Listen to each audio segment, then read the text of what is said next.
요새 온라인이나 약국에서 쉽게 접할 수 있는 코골이 방지 기구들이 아주 많아졌습니다.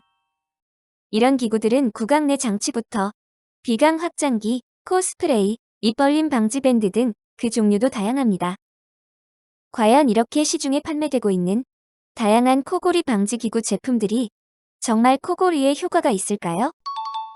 먼저 코골이가 무엇이고 코골이가 왜 생기는지에 대해 알아야 합니다. 코골이는 수면 중 좁아진 상기도를 공기가 통과하면서 나는 소리로 공기에 의해 목젖과 연구개 또는 혀뿌리 부위가 떨려서 나는 소리입니다. 즉, 코골이는 코에서 발생되는 것이 아니라 좁은 기도가 원인이 되어 발생하는 질환입니다. 낮에 우리가 호흡할 땐 공기가 자유롭게 드나들 수 있도록 상기도 주변 근육은 탄력을 유지합니다. 그러나 우리가 밤에 잠을 잘 때는 기도 주위의 근육도 휴식을 취하기 위해 이완되어 기도가 좁아집니다. 거기에 중력으로 인해 좁아진 기도가 더 좁아지게 되는 것입니다. 피곤한 날이나 술을 마신 날에 유독 코골이가 더 심해지는 이유도 평소보다 근육의 이완 작용이 크기 때문입니다. 잠시만요.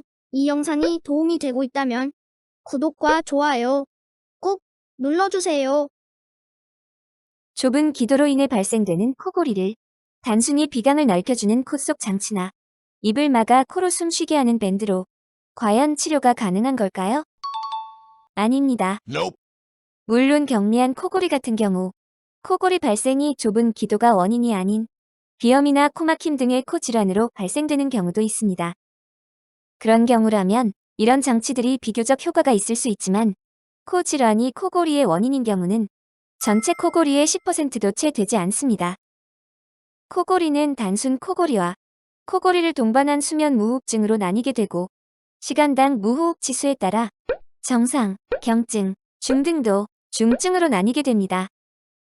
시간당 무호흡 지수를 RDI라고 하며 RDI 지수가 5회 미만이면 정상, 5에서 15회면 경증, 15에서 30회면 중등도, 30회 이상이면 중증 수면 무호흡증으로 진단됩니다.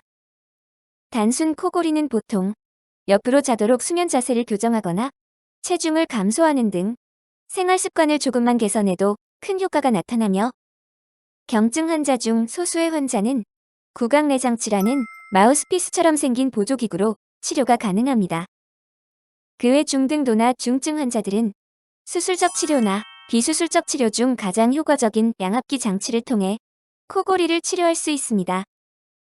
수면 무호흡증은 오래 지속되면 체내의 산소가 부족해져 고혈압, 뇌졸중, 치매, 당뇨와 같은 다양한 합병증을 유발하기 때문에 반드시 치료해야 합니다. 코골이로 인해 불편한 수면이 계속되고 있다면 시중에 판매되고 있는 제대로 검증되지 않은 코골이 방지 기구를 이용하기보다는 수면다원 검사를 통해 본인의 수면 질환을 정확히 진단해보고 수면 전문의와 상담하여 제대로 된 치료를 받아보길 바랍니다.